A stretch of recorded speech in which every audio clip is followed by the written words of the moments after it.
Assalamualaikum warahmatullahi wabarakatuh. Saya Herlan Firmansyah. Senang sekali melalui video kali ini saya bisa berbagi kembali untuk melakukan penguatan materi sesi kedua unit pembelajaran 1 pengantar ekonomi syariah pada modul PKB guru mata pelajaran ekonomi Madrasah Aliyah. Pada sesi penguatan materi yang kedua ini, kita akan masuk ke materi pokok yang disepakati menjadi bagian dari unit pembelajaran pengantar ekonomi syariah, yaitu ada dua materi pokok utama. Yang pertama adalah sejarah pemikiran ekonomi syariah, yang kedua adalah konsep dasar ekonomi syariah. Dua materi pokok ini diharapkan disampaikan oleh guru-guru kepada peserta didik di Madrasah Aliyah kelas 10. Oleh karena itu, melalui penguatan ini, mudah-mudahan Bapak Ibu guru semua bisa mendapatkan pencerahan tentang substansi materi yang diinginkan dan disebarluaskan kepada guru juga kepada peserta didik di Madrasah Aliyah di Indonesia. Pertama, terkait dengan sejarah pemikiran ekonomi syariah. Dalam konteks itu, kita bisa mengetahui dari berbagai literatur bahwa di antaranya misalkan ada Muhammad Najatullah Siddiqui, seorang pakar ekonomi syariah kelahiran India tahun 1931, yang beliau merupakan bagian dari pelopor yang mengembangkan Islamic Development Bank. Dengan berbagai risetnya, menurut beliau ada tiga fase perkembangan pemikiran ekonomi syariah. Yang pertama adalah fase dasar-dasar ekonomi syariah atau fase pertama. Fase pertama ini kurang lebih terjadi atau berkembang pada abad pertama hingga ke-5 Hijriah atau sampai dengan abad ke-11 Masehi. Itu dirintis oleh para fuqaha, para sufi, para filosof yang meletakkan dasar-dasar pemikiran ekonomi syariah. Nanti ada tokoh-tokoh yang berkembang yang mengembangkan pemikirannya pada fase pertama. Pada fase kedua disebut sebagai fase kemajuan, fase yang cemerlang, karena pada fase itu berkembang tokoh-tokoh besar dunia dalam sejarah perkembangan Islam yang mengembangkan pemikiran yang mengembangkan cakrawala keislaman dalam konteks ekonomi diantaranya, dan terjadi dimulai pada abad ke-11 sampai dengan abad ke-15 Masehi. Fase ini disebut dengan fase cemerlang karena meninggalkan warisan intelektual yang sangat kaya dan bisa menjadi literatur bagi pengembangan keilmuan fase berikutnya atau pada masa-masa sekarang kontemporer. Kemudian fase ketiga terjadi pada abad ke-15 sampai dengan 19 Masehi. Ini dikenal sebagai fase tertutupnya pintu ijtihad, karena pada fase ini tokoh-tokoh hanya mereka ulang, mereduksi ulang, menulis ulang pemikiran yang berkembang pada fase sebelumnya. Jadi pengembangan keilmuan yang baru, yang ada novelty-nya, yang ada pembaharuannya, ini tidak terjadi di sini. Makanya disebut dengan fase tertutupnya pintu ijtihad, karena keilmuan itu tidak berkembang dalam konteks pemikiran ekonomi Islam. Di situ lebih banyaknya justru Barat yang menguasai, hegemoni Barat yang mengembangkan intelektual, cakrawala keilmuan pada abad ini, sehingga disebut dengan fase tutupnya pintu ijtihad. Menurut Muhammad Najatullah Siddiqui itu ada tiga fase perkembangan pemikiran ekonomi Islam atau ekonomi syariah. Saya menambahkan fase yang keempat, karena setelah abad 19 ke sini, abad 20 ke sini, sampai dengan sekarang, muncul tokoh-tokoh besar, muncul semangat yang luar biasa dalam mengembangkan wacana-wacana, dalam mengembangkan intelektual di bidang ekonomi syariah atau ekonomi Islam, dan sangat mempengaruhi pemikiran kebijakan dari berbagai negara yang mengembangkan kebijakan-kebijakannya di bidang ekonomi, baik dari sisi makro maupun mikro, dan kita sebut sebagai fase kontemporer. Ya, buku-bukunya banyak dirujuk oleh perguruan tinggi, oleh mahasiswa, ya, oleh para pemegang kebijakan yang ingin menjadikan poin-poin penting dari pemikiran atau dari ajaran Islam menjadi bagian dari wacana intelektual dan menjadi bagian dari kebijakannya. Sehingga kesimpulannya, ya, pada slide ini saya ingin menyampaikan bahwa fase perkembangan pemikiran ekonomi syariah itu bisa dibagi menjadi 4. Jadi fase pertama, fase kedua, fase ketiga, dan fase terakhir sekarang itu fase kontemporer. Berikutnya ini tokoh-tokoh yang mengembangkan pemikiran pada setiap fasenya. Ya, pertama, pada fase pertama tadi itu ya, sampai dengan abad ke-5 Hijriyah atau 11 Masehi, di situ ada tokoh-tokoh besar ya yang meletakkan dasar-dasar pemikirannya. Ini ada kalangan filosof, ada kalangan fuqaha, ya, ada kalangan sufi juga di situ meletakkan dasar-dasar pemikiran tentang ekonomi syariah atau ekonomi Islam. Di antaranya adalah Zaid bin Ali. Zaid bin Ali ini adalah gurunya salah satu mazhab yang 4 itu dalam fikih ibadah, yaitu Abu Hanifah ya. Gurunya Abu Hanifah itu adalah Zaid bin Ali di antaranya. Beliau mengembangkan pemikiran tentang contohnya tentang transaksi dengan pembayaran yang non tunai atau kredit ya, yang kredit bukan non tunai. Non tunai dan kredit berbeda ya. Pembayaran dengan ditunda ya, dengan kredit, menurut beliau itu boleh ya, transaksi kredit itu boleh dengan pemikiran pokoknya adalah adanya antarodin minkum, sebagaimana ada dalam kaidah antarodin minkum itu ada dalam surah An-Nisa ayat 29. Kemudian ada juga Abu Hanifah. Abu Hanifah ini terkenal sebagai tokoh dalam konteks ini ya, dalam konteks pemikiran ekonomi ini sebagai tokoh yang menyempurnakan akad al-ba'i as-salam. Ya, karena pada masa beliau berkembang transaksi dengan skema dengan model bai as-salam, sehingga beliau mengembangkan pemikirannya terkait dengan penyempurnaan transaksi as-salam. Di antaranya seperti menyempurnakan masalah spesifikasi barangnya agar tidak terjadi goro di situ, kemudian skema pembayarannya, kemudian masalah kepastian waktu pengantaran dan sebagainya. Bai as-salam ini mirip dengan transaksi jual beli online sekarang. Jadi pesan, bayar, baru antar gitu ya. Itu al-bai as-salam, salah satu skema dalam transaksi al-bai atau jual beli dalam Islam. Kemudian ada Abu Yusuf. Abu Yusuf ini juga memberikan pencerahan yang luar biasa dalam kitabnya Al-Kharaj, memberikan cakrawala tentang kebijakan perpajakan ya, kebijakan tentang ekonomi publik dalam Islam ya, tentang peran negara dalam ekonomi makro Islam. Kemudian ada Muhammad bin Hasan Asy-Syaibani, ada Ibnu Miskawai, ada Abu Ubaid, ada Al-Mawardi. Ini tokoh-tokoh besar yang meletakkan dasar-dasar pemikiran ekonomi ya, tentang pemikiran lebih detail dari masing-masing tokoh ini ada dalam modul UP1 pengantar ekonomi syariah yang saya tulis.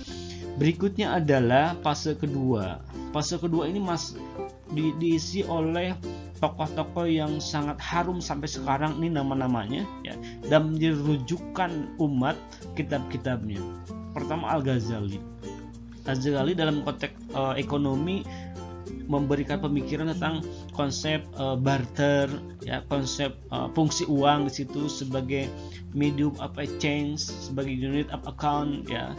Di situ Al-Ghazali memberikan pemikirannya. Kemudian Ibnu Taimiyah juga sama. As-Satibi terkenal dengan Maqasid Syariah, the founding father of Maqasid Syariah ya, tujuan syariah, karena tujuan ekonomi dalam Islam itu bagian integral dari Maqasid Syariah itu dikembangkan oleh As-Satibi. Kemudian Ibnu Khaldun. Ibnu Khaldun ini juga sangat terkenal, bahkan dikenal sebagai bapak ilmu ekonomi syariah ya, kelahiran Tunisia.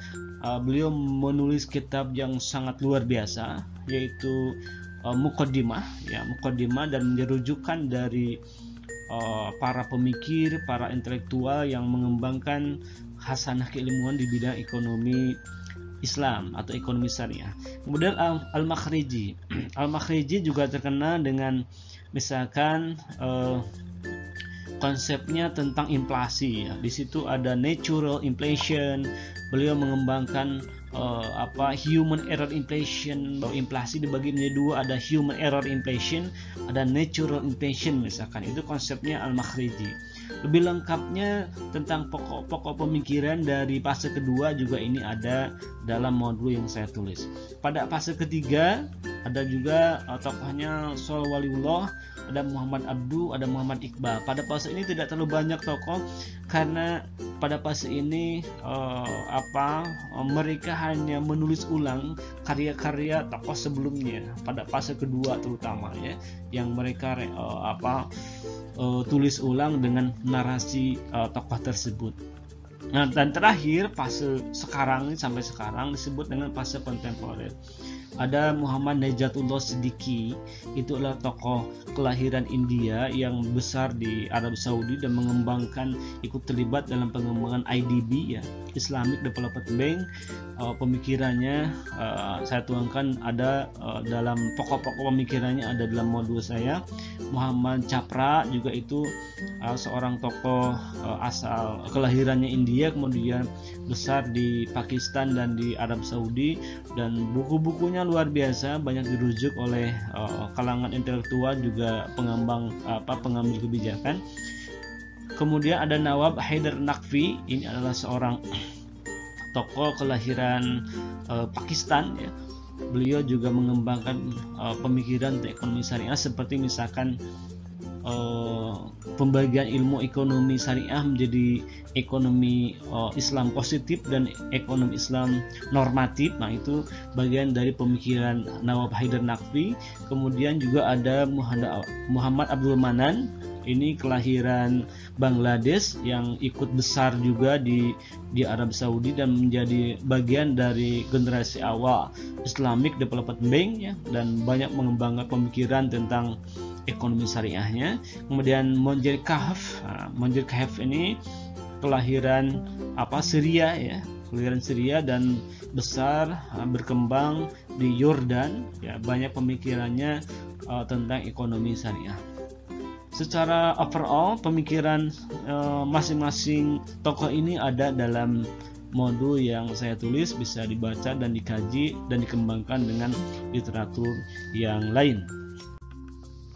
Berikutnya yang terkait dengan sejarah pemikiran ekonomi syariah dan tadi berakhir di fase kontemporer, saya ingin menyampaikan bahwa dalam perkembangannya, terutama dalam fase kontemporer ya, bahwa pemikiran-pemikiran dalam ekonomi syariah itu bisa dikelompokkan menjadi 3 mazhab.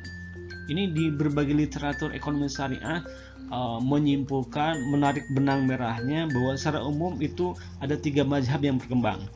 Yang pertama adalah mazhab Iqtisaduna. Ya, mazhab Iqtisaduna ini dikembangkan oleh Muhammad Baqir As-Sadr.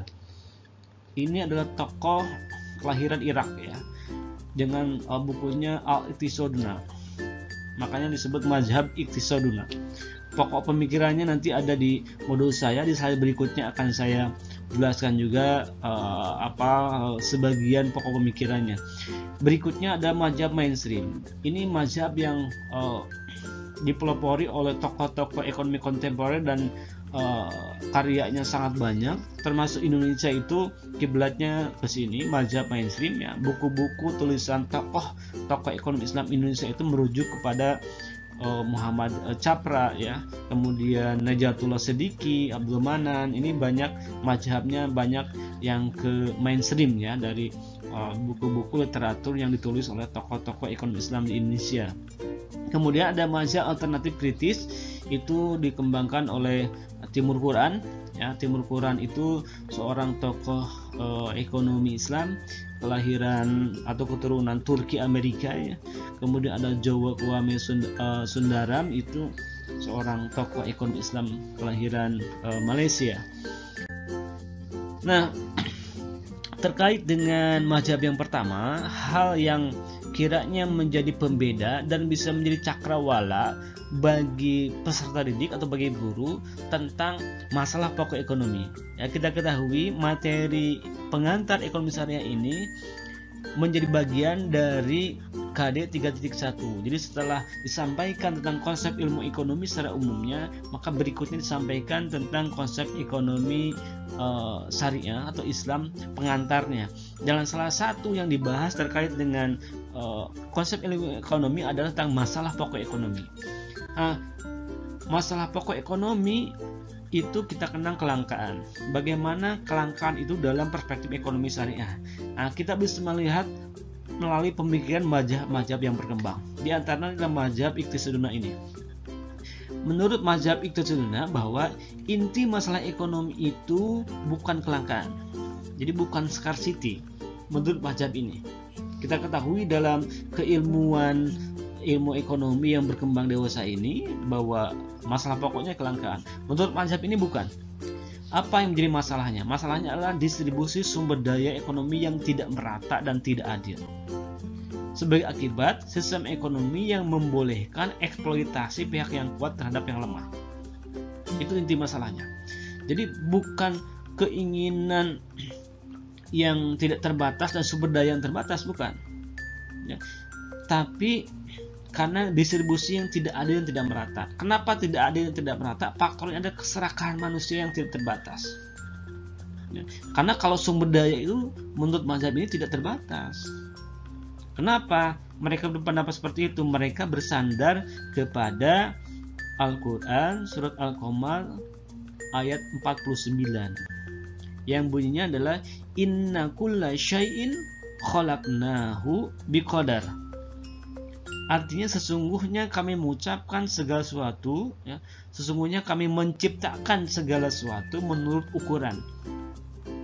Artinya bahwa sumber daya itu akan selalu sesuai dengan kebutuhan manusia, ya, ukuran yang dibutuhkan oleh manusia. Ini tidak terbatas. Allah menciptakan sumber daya ekonomi itu sudah sesuai dengan takarannya. Ini keyakinan dari mazhab Iqtisaduna, sehingga kelangkaan bukanlah masalah pokok ekonomi. Berikutnya ada mazhab lain yang menyatakan bahwa betul inti masalah ekonomi itulah kelangkaan, yaitu mazhab mainstream. Jadi mazhab mainstream menyebutkan inti masalah ekonomi menurut mazhab ini adalah kelangkaan. Betul. Jadi sama seperti ilmu ekonomi konvensional. Perbedaannya apa? Perbedaannya terletak pada cara mengatasi kelangkaan tersebut. Jadi perbedaannya terletak pada cara mengatasi kelangkaan tersebut. Bahwa dalam ekonomi syariah, upaya manusia dalam mengatasi kelangkaan itu harus bersandar kepada Quran dan Sunnah.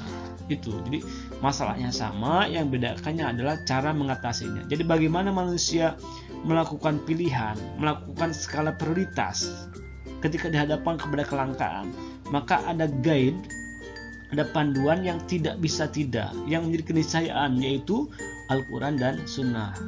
Itu yang menjadi keyakinan dari mazhab mainstream. Kenapa mereka meyakini bahwa kelangkaan menjadi masalah ekonomi dalam ekonomi syariah? Mereka mazhab ini bersandar kepada Al-Quran surat Al-Baqarah ayat 155. A'udzubillahi minasyaitonirrajim.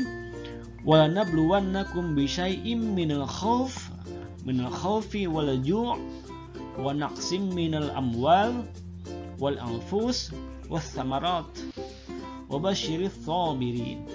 Jadi, dan artinya, dan sesungguh akan kami berikan cobaan kepadamu dengan sedikit ketakutan. Al-khuf, ketakutan, kelaparan, wal ju', kekurangan harta, kemudian jiwa dan buah-buahan, dan berikanlah berita gembira kepada orang-orang yang sabar. Jadi menurut bersandar kepada ayat ini, mazhab mainstream meyakini bahwa memang kelangkaan itu adalah suatu yang sifatnya natural, sesuatu yang sifatnya sunatullah, akan selalu ada. Sehingga mazhab ini mengatakan bahwa betul inti masalah ekonomi adalah kelangkaan. Yang membedakan adalah cara manusia mengatasi kelangkaan itu.